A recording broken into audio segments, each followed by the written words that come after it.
I'm Scott Lucas. This is today's EAWorldView on the US and Russia.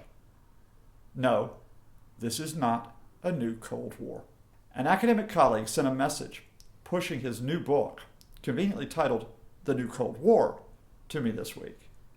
It declared that what was happening in the Ukraine, specifically the crisis over the Crimea and its annexation by Russia, proved that we were in a new Cold War, a resurrection of those decades of conflict after World War II, replacing Harry Truman, Dwight Eisenhower, and John Kennedy with a rather hapless Barack Obama facing the successor to Joseph Stalin. That's right, Mr. Vladimir Putin.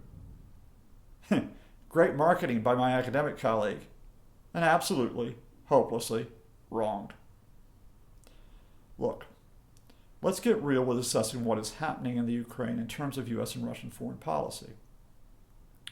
There is a country which has an important geographical position, Ukraine, located between Central and Eastern Europe and the borders of the Russian Federation.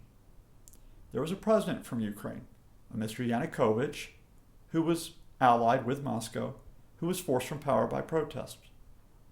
The Russian response was to flex military muscle, to put in thousands of troops, so that the Crimean parliament could declare a referendum, one in which supposedly more than 95% of people voted to join the Russian Federation.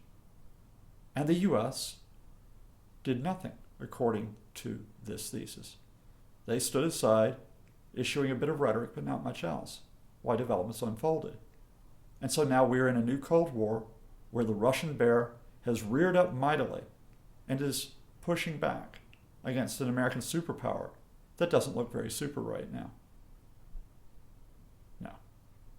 It makes for a convenient story, and it is way off the mark. The fact is, we're in a crisis in the Ukraine that involves many countries.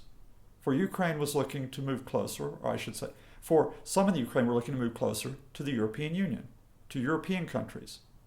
Many of those countries actually being part of what we used to call the Communist Bloc, but now part of that new expanded EU that has developed in the last 20 years.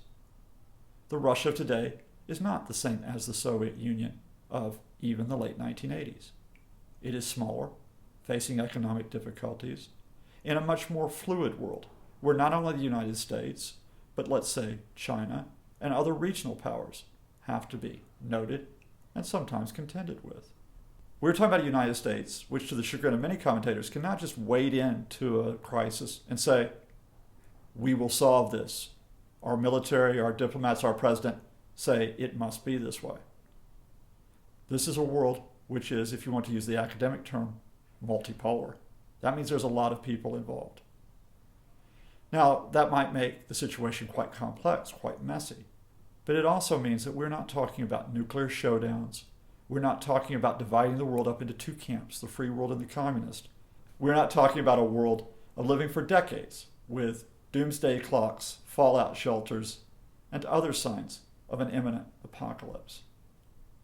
That doesn't make the situation easier in Ukraine.